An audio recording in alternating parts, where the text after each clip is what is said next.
Hey everyone, Ken here with Ken's Creations and Chalk Couture. Today I'm so excited to bring you the first part in a 5-part series around our chalk story, the bee knees. We're going to be making this beautiful chalkboard using the Beehive and Home is Where Your Honey Is transfer. Other supplies will include our fuzzing cloth, our 4-inch squeegee, multi-tool, small and mini squeegee, stir sticks, and scissors to cut apart our transfers. We'll also be using marigold, forget-me-not, and bright white chalk paste. Let's start by positioning the transfers where we want them on our board. Now, the honeycomb comes with the honeycomb, the swirl marks, and the bee, and of course the sentiment comes from home is where your honey is. I got this board at Hobby Lobby, and let me tell you, our transfers are pretty sticky.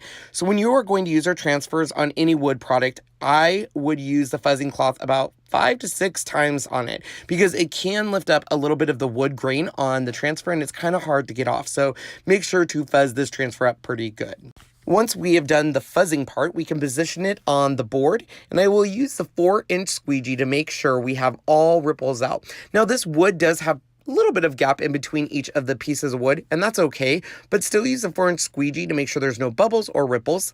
I debated between white chalkology paste and black, but I really wanted this to be a subtle board because I'm making some other elements in this series that are really colorful, so I want this to kind of be in the background. We'll put a lot of amount of chalkology paste, remove the excess, put it back in the jar, and look at that reveal. We'll set this by using the cool setting on a hairdryer. And now we can focus on the home is where your honey is.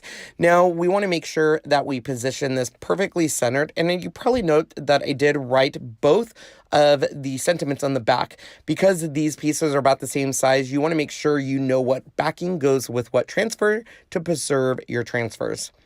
Once you have your transfers set exactly where you like them, you can go and use the 4-inch squeegee to make sure you have it nice and secure on the board, and grab the white chalkology paste using a small squeegee, apply a pretty generous amount, squeegee off the excess, put it back in the jar, and go ahead and lift and reveal. And I actually really love the look of this. It's very simple, but it is gorgeous. We'll do the same process on the bottom where it says where your honey is. Remove the excess chalkology paste, put it back in the jar, and we can reveal it. Once again, we want to make sure we dry this layer using the cool setting on our dryer. And now we can focus on the swirl marks. Now on the swirl marks, I wanted to use Forget Me Not Blue because this color will play a big role in the parts 4 through 5 of our series. So I'm going to start by first fuzzing up both swirl marks. There's a longer and a smaller one. And I kind of play around with the positioning. And that's what I always recommend doing is kind of put it where you first initially want it. If you don't like it, that's what's great about Chalk Couture. You can move it, change it until you find the spot where you like it. Once I do find the spot where I like it, I will grab my Forget Me Not Blue, which is so gorgeous, you guys. This is a beautiful color. I'm going to stir it and squirt a little bit of water in there because the paste was a little on the thicker side. Using my small squeegee, I'm going to apply the paste and remove all of the excess and put it back in the jar. You can also use the mini squeegee. It would be great. Now, in person, you can see it. It's hard to see it here, but even in person, it was not dark enough for me. So I wanted to add a shadow element.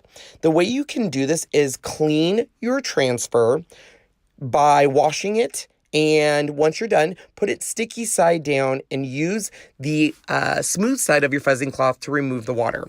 Once you've done that, clean your surface and put it sticky side up, and then pat your smooth side of the fuzzing cloth, and that will soak up the water. You want to make sure all the water's off, but you can see it's already sticky again. Now we can dry the board and start our shadow process. I'll do this by initially putting it over the blue Forget Me Not and then adjusting it up a little bit into the right and use our black chalkology paste with a multi-tool. And there you can see a little bit of that shadow, and it brings that Forget Me Not out a lot better too. Once again, we will hit this with the cool setting on my hair dryer, and no bee board would be complete without a bumblebee. Now, because this is such a light board, I wanted to use marigold instead of bumblebee. Our marigold is almost a yellow-orange, but on this type of board, the yellow will pop a little bit more than the bumblebee.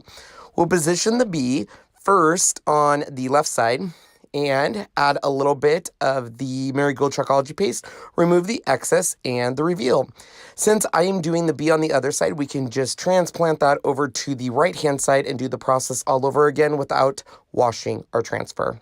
And look at how great this looks. Now, this piece is definitely the lightest out of the entire collection. The rest of the pieces are bright and cheerful, and this will be kind of a background piece. So I hope you look forward to the next 4 videos in this series. I hope you enjoyed this project. Make sure to do all of your shopping with us with the links down below. Thanks, everyone. Bye.